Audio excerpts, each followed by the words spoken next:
হয়নি সকাল ঘুমাও এখন পাগল জিন্দেগি বলবো আমি আছি থাকো হয়নি সকাল তারপর কি সকাল হবে না গো আমরা যদি কাজে দিয়ে সকাল হবে তোমার ছেলে উঠলে ঘুমাবে ঘুমাবে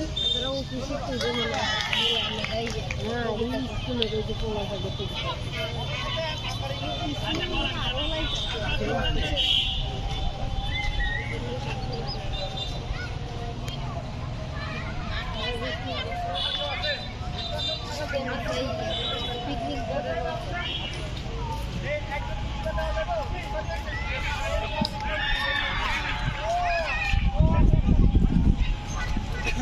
Sekarang juga orang saya orang lagi.